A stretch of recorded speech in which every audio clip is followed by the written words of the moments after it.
Hello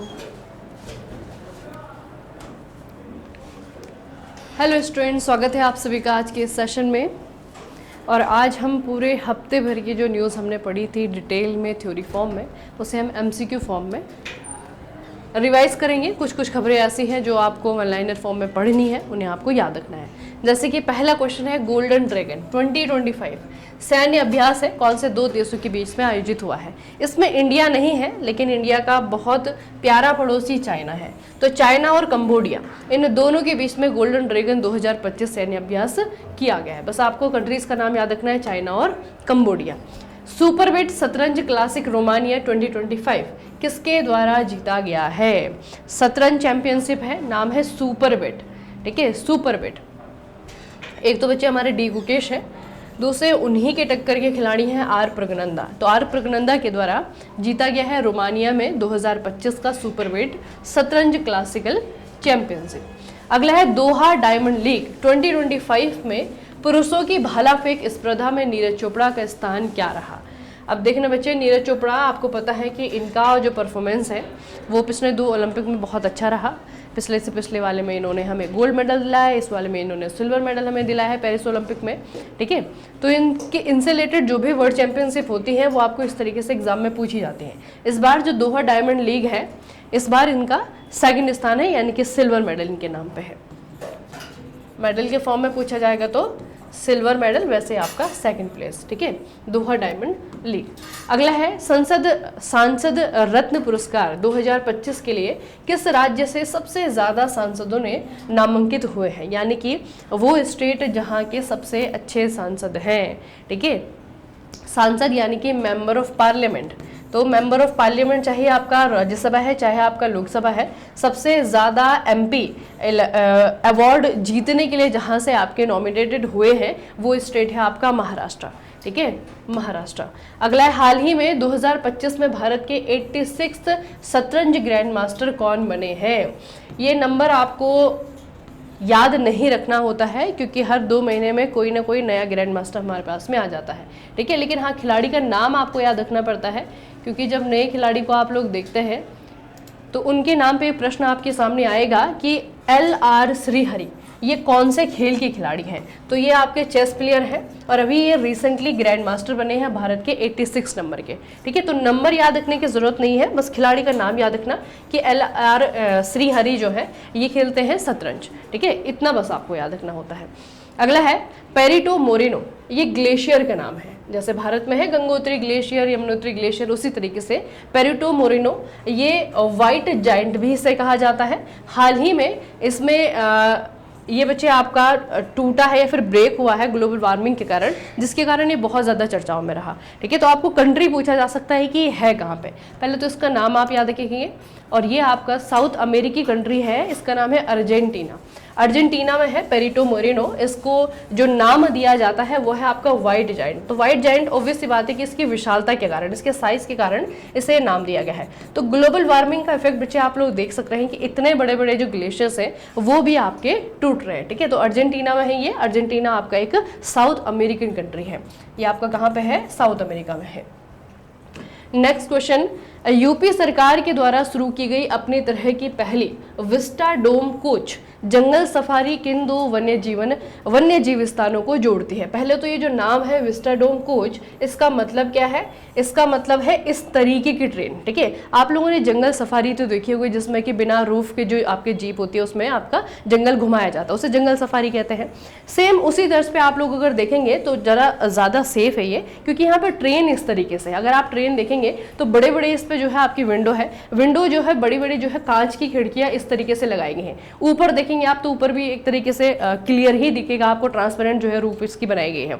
तो ये बच्चे आपका विदेशों में बड़ी चलती है, लेकिन यहाँ पे पहली बार यूपी सरकार के द्वारा अपने एक नेशनल पार्क में कह सकते हैं, वाइल्ड लाइफ सेंचुरी में कह सकते हैं, वहां पे जो है आपका इसे लगाया जा रहा है। तो इस प्रकार की जंगल सफारी उत्तर प्रदेश के 2 वन्यजीव अभ्यारण्यों को जोड़ने के लिए जो है आपको लगाया गया है। इन दोनों का ही नाम आपको याद रखना है। एक तो आपका टाइगर रिजर्व है और नेशनल पार्क के नाम से भी है, यह आपका दुधवा टाइगर रिजर्व। ठीक है, दुधवा टाइगर रिजर्व और दुधवा के नाम से यहाँ पे आपका नेशनल पार्क भी है, इकलौता नेशनल पार्क है यूपी के अंदर। ठीक है, दूसरा आपका क्या है, कतरनिया घाट। कतरनिया घाट ये नेशनल पार्क नहीं है, ये आपका वाइल्ड लाइफ सेंचुरी है। ठीक है, तो कतरनिया घाट वाइल्ड लाइफ सेंचुरी और उसको कनेक्ट करेगा दुधवा टाइगर रिजर्व से, दोनों के बीच जो है आपका ये इस प्रकार के जंगल सफारी एस्टेब्लिश की जा रही है यूपी सरकार के द्वारा। अगला है, हाल ही में भारतीय एआई स्टार्टअप का नाम है सर्वम, नई कंपनी है एआई से रिलेटेड, इसके द्वारा बुलबुल V2 बेसिकली एआई से चलने वाला आपका एक टूल है, ये आपका लॉन्च किया गया है। अब इससे आपको बताना है कि काम क्या करेगा। देखिए, इसका नाम है बुलबुल V2, किसके द्वारा डेवलप किया गया है? सर्वम एक नई कंपनी है, इंडियन एआई स्टार्टअप है। इसका काम क्या है वो आपको बताना है। आई थिंक मैंने आपको ये थ्योरी में भी अच्छे से बताया था। इसका नाम याद रखना बच्चे, बुलबुल बोल करके इससे इसका जो नाम है उससे आपको रिलेट करके इसका काम याद रखना है। ठीक है, इसका काम क्या है? ये टेक्स्ट टू स्पीच का मतलब क्या है? जो ये आप लिखेंगे ना, जो आप लिखेंगे भारत की 11 भाषाओं के अंदर जो इसे बनाया गया है अभी फिलहाल, बाद में जो है भारत की जो ऑफिशियल लैंग्वेज है 22 लैंग्वेज को टारगेट किया गया है कि 22 भाषाओं में इसे डेवलप करना है। ठीक है, लेकिन अभी इनिशियल स्टेज में इसे 11 भाषाओं के लिए बनाया गया है और आप जो भी लिखेंगे उसे जो है ये इन 11 भाषाओं में आपको बोल करके बता देगा। ठीक है, तो इस तरीके का एआई मॉडल है, इसका नाम है बुलबुल V2 और एक कंपनी जो है भारतीय कंपनी है, नाम है इसका सर्वम। ठीक है, नाम और इसका काम दोनों याद रखना। अगला बच्चे, पारसनाथ हिल है, इसे एक और नाम से जाना जाता है मारंगबुरु, इसके नाम से भी जाना जाता है। ये कौन से भारतीय राज्य में स्थित है? हाल ही में यहाँ का जो हाई कोर्ट है, अब अगर आपको राज्य याद है तो इसी राज्य के हाई कोर्ट के द्वारा डिसीजन लिया गया कि पारसनाथ में आपका मदिरा हो गया, मीट हो गया, ठीक है, ये जो है अलाउ नहीं किया जाएगा। तो ये पारसनाथ बेसिकली ऐसा क्यों किया जा रहा है? क्योंकि बच्चे इसका रिलीजियस सिग्निफिकेंस बहुत ज़्यादा है, धार्मिक रूप से बहुत ही महत्वपूर्ण आपका स्थल है। किन के लिए? यह आपका जैन धर्म के अनुयायियों के लिए, जैन धर्म को मानने वाले लोगों के लिए पारसनाथ बहुत ही ज़्यादा सेक्रेट, बहुत ही ज़्यादा पवित्र स्थान है। ये आपका झारखंड में है और झारखंड की सबसे ऊंची चोटी भी है। दोनों ही जो आपके इसके विशेषताएं हैं दोनों आपको याद रखनी है। जैन धर्म में जितने 24 तीर्थंकर हुए थे सभी के द्वारा यहाँ पे तपस्या की गई थी। ठीक है, इतना आपको याद रखना है। दूसरा बच्चे, झारखंड और उड़ीसा में एक कम्युनिटी रहती है जिसे कहते हैं संथाल कम्युनिटी। तो संथाल कम्युनिटी भी इसे बहुत ज़्यादा पवित्रता से पवित्र मानती है। तो संथाल कम्युनिटी के लिए भी और जैन धर्म के लोगों के लिए भी आपका बहुत ही सेक्रेट प्लेस है पारसनाथ हिल। तो पारसनाथ हिल के बारे में झारखंड हाई कोर्ट के द्वारा डिसीजन लिया गया था, इसीलिए आपका चर्चाओं में तो इसके दोनों नाम याद रखना, पारसनाथ हिल भी याद रखना और मारंगबुरु भी आपको याद रखना है। अगली न्यूज है आपकी इंदिरा सौर गिरी जल विकासम योजना। इसका मुख्य उद्देश्य क्या है? अर्बन वाटर सप्लाई से रिलेटेड है, सोलर इरिगेशन से रिलेटेड है, फ्री सोलर पैनल से रिलेटेड है या फिर डीजल पंप रिप्लेसमेंट से रिलेटेड है। इंदिरा सौर गिरी जल विकासम योजना ये किससे रिलेटेड है? पहले तो बच्चे इसका जो फायदा होगा ये कौन सी कम्युनिटी को होगा ये आपको याद रखना है। ठीक है, इसका फायदा जो है ट्राइबल फार्मर्स को होगा, सिर्फ फार्मर नहीं, जो ट्राइबल फार्मर्स है वो इसका लाभ उठाएंगे और उनके लिए जो है आपका सोलर इरिगेशन, बेसिकली सिंचाई के जो साधन है, अगर वो इलेक्ट्रिसिटी से चल रहे हैं तो उनको स्विच करना है इलेक्ट्रिसिटी से सोलर पे। ठीक है, तो ये जो स्विच हो रहा है बच्चे, ये इसका फायदा जो है ट्राइबल फार्मर्स को दिया जाएगा। ऑब्वियस सी बात है कि ये करने से उनका जो इरिगेशन का खर्चा है वो थोड़ा सा कम हो जाएगा, खर्चा कम होगा तो थोड़ा सा किसानों का पैसा बच जाएगा। तो उनके अपलिफ्टमेंट के लिए जो है आपका इंदिरा सौर गिरी जल विकासम योजना लॉन्च की गई है। ठीक है, इतना आपको याद रखना है। अगला है आपका डॉक्टर MR श्रीनिवासन, इनका हाल ही में निधन हो गया है। भारत के परमाणु कार्यक्रम में उनके योगदान के लिए 2015 में इन्हें कौन से नागरिक सम्मान से सम्मानित किया गया था? पहले तो इनका काम याद रखना, भारत में बच्चे जो एटॉमिक प्रोग्राम चलाया गया था ना, होमी जागिर भामा का नाम आप लोगों ने सुना होगा। तो ऑब्वियस सी बात है कि कोई भी अगर बड़ा काम किया जाता है तो उसमें किसी एक व्यक्ति का कंट्रीब्यूशन तो नहीं होता है। तो भारत का जो परमाणु कार्यक्रम था इसमें इनिशियल स्टेज में आप लोग देखेंगे तो डॉक्टर MR श्रीनिवासन, इनका कंट्रीब्यूशन बहुत ज्यादा था। तो इसी कंट्रीब्यूशन को देखते हुए भारत सरकार ने अभी रिसेंटली 2015 में इन्हें भारत का जो नागरिक सम्मान है वो दिया था। और उसे आपको याद रखना है, इसका ईयर याद रखना बच्चे। ठीक है, क्योंकि ये भारत रत्न के बाद सबसे बड़ा सम्मान है पद्म विभूषण। तो पद्म विभूषण इन्हें दिया गया। आपको सन पूछा जाएगा तो 2015 आपको याद रखना है, 2015। और दूसरा इनका फील्ड, तो परमाणु कार्यक्रम के जनक कह सकते हैं, परमाणु कार्यक्रम में इनका कंट्रीब्यूशन के लिए इन्हें दिया गया था। नाम याद रखना श्रीनिवासन। अगला है मई 2025 में खेलो इंडिया के बैनर तले पहले बीच गेम का उद्घाटन कहाँ किया गया है? अब जो खेलो इंडिया की ये जो फ्रेंचाइजी है ये आपकी पिछले 2 सालों में 2 नई फ्रेंचाइजीज में ऐड हुई हैं। एक तो खेलो इंडिया की वजह इंडोर गेम, इंडोर में आपका पैरा गेम्स पहली बार आपके हुए हैं 2025 में, ठीक है, और 2025 में ही खेलो इंडिया में बीच गेम जो है पहली बार हुए हैं। तो दोनों ही आपको याद रखना है। खेलो इंडिया के जो आपके पैरा गेम्स हुए थे ये पहली बार नई दिल्ली में इनका आयोजन किया गया था, ठीक है, कहाँ पे हुए थे, नई दिल्ली में। दूसरा आपका क्या है, बीच गेम। बीच गेम यानी कि समुद्र के तट पे जो गेम्स खेले जाते हैं उसे जो है आप बीच गेम कहते हो। तो बीच गेम का उद्घाटन जो है आपका इसी साल यानी कि 2025 में हुआ है। घोघला बीच जो है यहाँ पे इसका इनॉग्रेशन हुआ है। घोघला बीच आपको पूछा जा सकता है कि है कहाँ पर, तो भारत का एक यूनियन टेरिटरी है जिसका नाम बहुत लंबा है। क्या नाम है इसका, इसका नाम है दमन और दीव और दादर और नागर हवेली, ये एक ही नाम है, ठीक है, दादर और नागर हवेली। तो ये जो भारत का यूनियन टेरिटरी है इसमें से भी दीव जो आपकी जगह है यहाँ पर है आपका घोघला बीच। तो घोघला बीच में जो है आपका पहले बीच गेम का उद्घाटन किया गया है 2025 मई में खेलो इंडिया की फ्रेंचाइजी के अंडर में। अगला है, निम्नलिखित में से किस क्षेत्र में दुनिया की सबसे बड़ी और सबसे भारी सांप की प्रजाति, नाम है इसका उत्तरी ग्रीन एनाकोंडा यूनिक्टिस अकायमा, ठीक है, इसकी खोज की गई है। एनाकोंडा की प्रजाति है और ऐसी प्रजाति है जिसका वजन सबसे ज़्यादा है, इसका साइज सबसे ज़्यादा है। तो ये कहाँ पर मिला है ये आपको पूछा गया है। वैसे थोड़ा सा आसान सा है इसका, क्योंकि आप लोगों ने पहले भी सुना है कि जो इस तरीके के जानवर हैं जिनका साइज बहुत ज़्यादा है वो आपका सबसे ज़्यादा कहाँ पे मिलते हैं, अमेज़न रेन फॉरेस्ट में। देखिए, तो अमेज़न रेन फॉरेस्ट में ही आपके यूनिक्टिस अकायमा, इसकी खासियत क्या है, दुनिया की सबसे बड़ी प्रजाति है सांपों की, सबसे भारी जो है आपकी प्रजाति है सांपों की, ठीक है, तो ये आपका अमेज़न रेन फॉरेस्ट में पाया गया है। अगला है तपन कुमार डेका, जिन्हें हाल ही में 1 वर्ष का विस्तार दिया गया है, निम्नलिखित में से किस भारतीय खुफिया संगठन के प्रमुख हैं। इन्हें आप कह सकते हैं कि रीअपॉइंटमेंट मिल गई है। पहले भी इस ऑर्गेनाइजेशन के हेड यही थे और अभी 2026 के लिए इनका टेन्योर आपका इंक्रीज कर दिया गया है। इनका नाम है तपन कुमार डेका और संगठन का नाम है आईबी, इंटेलिजेंस ब्यूरो। तो इंटेलिजेंस ब्यूरो के पुराने हेड भी यही रहे और अभी जो है नए हेड भी यही बन गए। नाम आपको याद रखना है, तपन कुमार डेका। भारतीय संविधान का कौन सा आर्टिकल सर्वोच्च न्यायालय के उस फैसले का केंद्र था जिसने सभी सेवानिवृत्त उच्च न्यायालय के न्यायाधीशों के लिए एक समान पेंशन संरचना अनिवार्य कर दी थी। ये बच्चे आपका थोड़ा सा इंपॉर्टेंट है, इसे समझना और याद करने की कोशिश करना, ठीक है, समझना और याद करने की कोशिश करना। याद नहीं करोगे नहीं, समझोगे नहीं तो याद नहीं रहेगा, ठीक है। बेसिकली हुआ क्या है, आपको पता है सर्वोच्च न्यायालय है तो सर्वोच्च न्यायालय का डिसीजन जो है आपका सनाकों पे है ना, सुप्रीम कोर्ट है। सुप्रीम कोर्ट ने एक डिसीजन लिया है कि जितने भी आपके रिटायर्ड हाई कोर्ट के न्यायाधीश यानी कि जजेस होंगे उनको जो है आपका एक समान पेंशन दिया जाएगा, ठीक है, क्योंकि जब आपका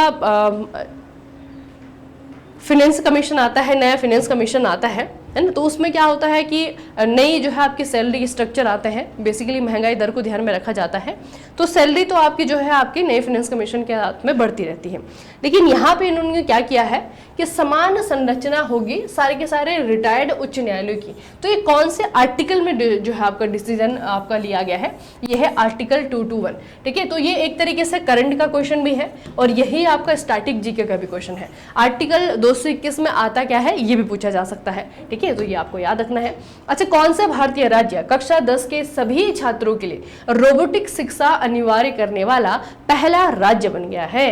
कक्षा 10 में, और बच्चे इस स्टेट ने कक्षा 10 के बाद में 11, 12 है ना, इस तरीके से जो भी यहाँ पे 10वीं, 11वीं, 12वीं के लिए जो करिकुलम है उसमें इन्होंने रोबोटिक्स जो है आपका जोड़ दिया है, ठीक है। और ये इसी सीजन यानी कि 2025 अभी जून से जो नई कक्षाएं स्टार्ट होंगी ना, वहां से जो है इसे इंप्लीमेंट कर दिया गया है। और ये आपका कौन सा स्टेट है? केरला।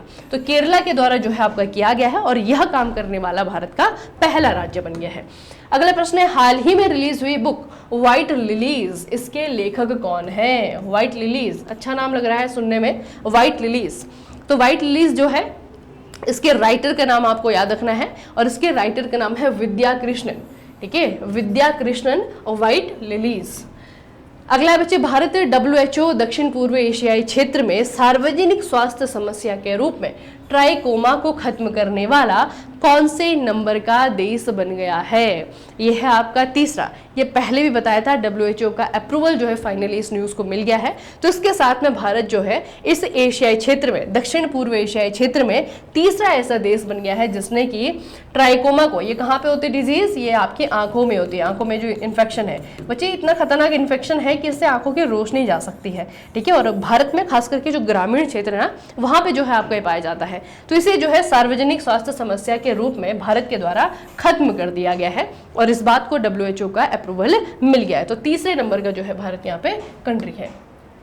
अच्छा, 56 साल के इतिहास में माउंट एवरेस्ट पर विजय पाने वाली पहली CISF कर्मी कौन बन गई है? ये जो है बच्चे आपकी पोस्ट पे हैं, SI की पोस्ट पे हैं, सब इंस्पेक्टर की पोस्ट पे है। ठीक है, पहली ऑफिसर बन गई है यहाँ से CISF से।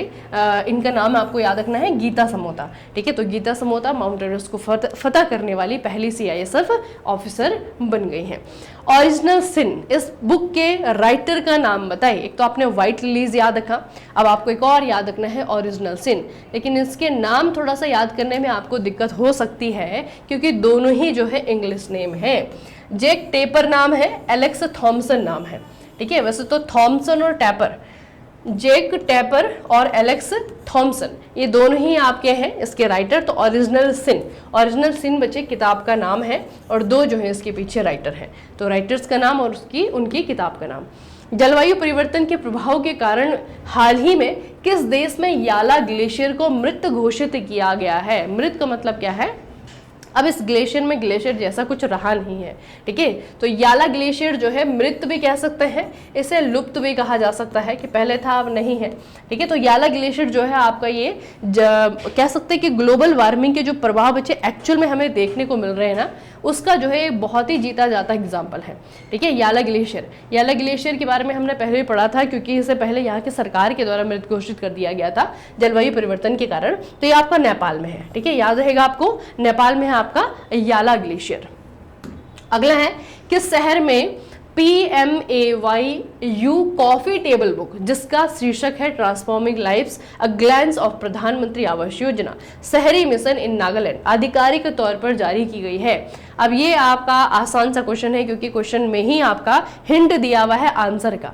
ठीक है, तो ये बच्चे आपका नागालैंड की कैपिटल यानी कि कोहिमा में किताब आपकी लॉन्च की गई है, जिस किताब में बताया गया है किसके बारे में? आपका बताया गया है शहरी आवास योजना के बारे में, शहरी आवास मिशन योजना के बारे में आपको बताया गया है। तो बस इसमें आपको किताब का नाम और स्टेट का नाम याद रखना है। ठीक है, स्टेट का नाम ऐसे आपका दिया हुआ है इन नागालैंड, तो कोहिमा में ही आपको रिलीज होगा, कैपिटल है यहाँ की। अगला बच्चे, किस संगठन ने कोडिंग कार्यों को स्वचालित और तेज करने के लिए AI संचालित सहायक, नाम है इसका कोडेक्स, पेश किया है? मतलब कि किसने लॉन्च किया है? गूगल का प्रोडक्ट है, OpenAI का है, माइक्रोसॉफ्ट का है या फिर आपका IBM का है? कोडेक्स है। ठीक है, और ये आपका किस चीज़ के लिए है? कोडिंग करने के लिए। तो कोडिंग के काम आसानी से हो जाए, बेसिकली जो आपके कोडर हैं उनके लिए जो है आपका ये हेल्पफुल होगा ना, आपके लिए और मेरे लिए नहीं है। तो गूगल, OpenAI, माइक्रोसॉफ्ट और IBM किसका जो है आपका ये प्रोडक्ट है? तो ये प्रोडक्ट है जिनका ChatGPT है, यानी कि OpenAI। ठीक है, OpenAI का प्रोडक्ट है आपका कोडेक्स। अच्छा, मिस वर्ल्ड 2025 स्पोर्ट्स चैलेंज किस शहर में आयोजित किया गया था? मिस वर्ल्ड 2025 स्पोर्ट्स चैलेंज इस बार आपका कहाँ पे हुआ है? ये हुआ है हैदराबाद में। ठीक है, बेसिकली बच्चे इस बार जो मिस वर्ल्ड का पूरा पेजेंट हो रहा है ना, ये आपका मुंबई में आयोजित हो रहा है। अब इसमें क्या है कि मिस वर्ल्ड में बहुत सारे जो प्रतियोगिता होती है, इसमें बहुत सारे आपके क्या होते हैं, राउंड होते हैं। तो इसका जो स्पोर्ट्स चैलेंज वाला राउंड है ये आपका हुआ है हैदराबाद में।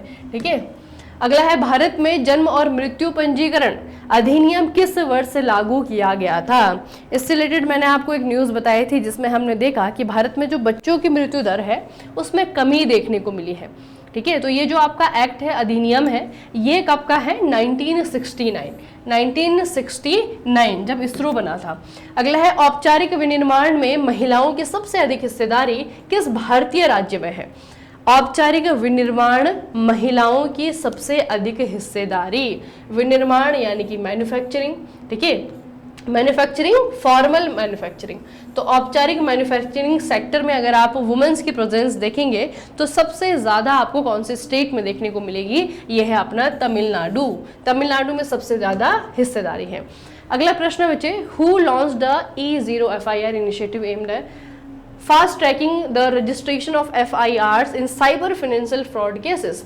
अब देखना बच्चे, मैंने आपको ये न्यूज़ डिटेल में बताई थी कि जो साइबर केसेस हैं जिनका वैल्यू 1 लाख रुपए से ज़्यादा है, ज़्यादा पैसे किसी ने जो है अपने गंवा दिए हैं साइबर फ्रॉड में, तो उन केसेस की जो वो केसेस होंगे उनकी FIR करवाने के लिए एक ऑनलाइन सिस्टम जारी किया गया है जिसका नाम है E0 FIR इनिशिएटिव। और ये लॉन्च किसने किया है, इसे लॉन्च किसके द्वारा किया गया है, भारत के वर्तमान गृह मंत्री अमित शाह जी के द्वारा।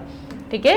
संयुक्त राष्ट्र महासागर सम्मेलन 2025 से पहले किस देश ने दूसरी ब्लू वार्ता की मेजबानी की है, कौन सी कंट्री के द्वारा इस बार ब्लू वार्ता की मेजबानी की गई है, इंडिया के द्वारा। ठीक है, दूसरी बार। और जो ये आपका संयुक्त राष्ट्र महासागर सम्मेलन है ना बच्चे, ये आपका 2025 का इंडिया में हुआ है, इतना भी याद रखना।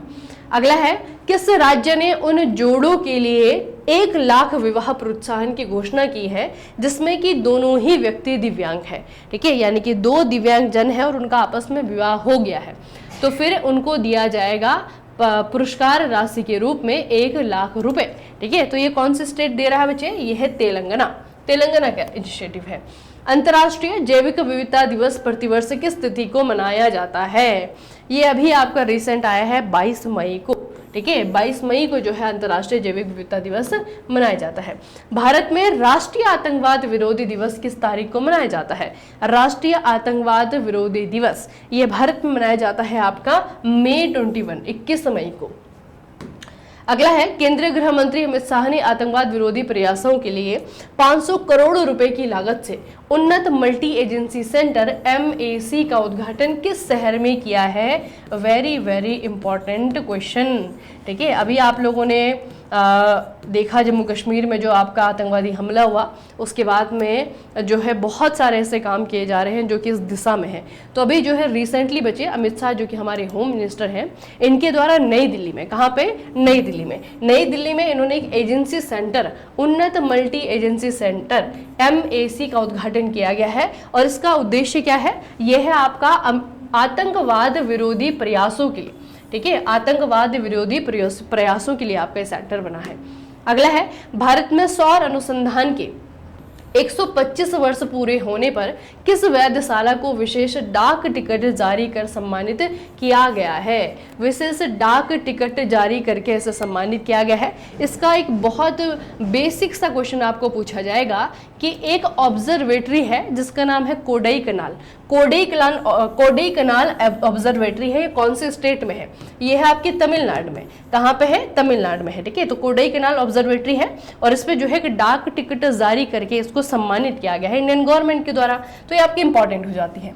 ठीक है, 16th शेर जनसंख्या जनगणना के दौरान 11 जिलों में 891 एशियाई शेर किस भारतीय राज्य में दर्ज किए गए हैं, जहां पर एशियाई शेरों का घर है, यानी कि गिर यानी कि गुजरात। तो गुजरात में देखा गया है कि पहले के मुकाबले इस साल एशियाई शेरों की जनसंख्या बढ़ी है। ठीक है, 30% की लगभग जो है यहाँ पे आपकी पॉपुलेशन ग्रोथ देखने को मिली है। और इस वक्त जो है आपके गुजरात में 891 शेर है। किस वर्ष भारत चीन को पीछे छोड़ करके दुनिया का सबसे बड़ा आलू उत्पादक देश बन जाएगा, हमारी मिनिस्ट्री ने बताया है। ठीक है, कि अगर प्रोडक्शन इसी गति से होता रहा तो 2050 में 2050 में भारत आलू के प्रोडक्शन में चीन को पीछे छोड़ देगा। दूसरा आपको एक और चीज याद रखनी है कि भारत में जो आलू अनुसंधान संस्थान है ये आपका कहाँ पे है, ये है बच्चे आपका शिमला में। शिमला कहाँ पे है, हिमाचल प्रदेश में। ठीक है, तो HP में जो शिमला है यहाँ पे अनुसंधान संस्थान है और आलू के प्रोडक्शन में हम 2050 में चीन को पीछे छोड़ रहे हैं।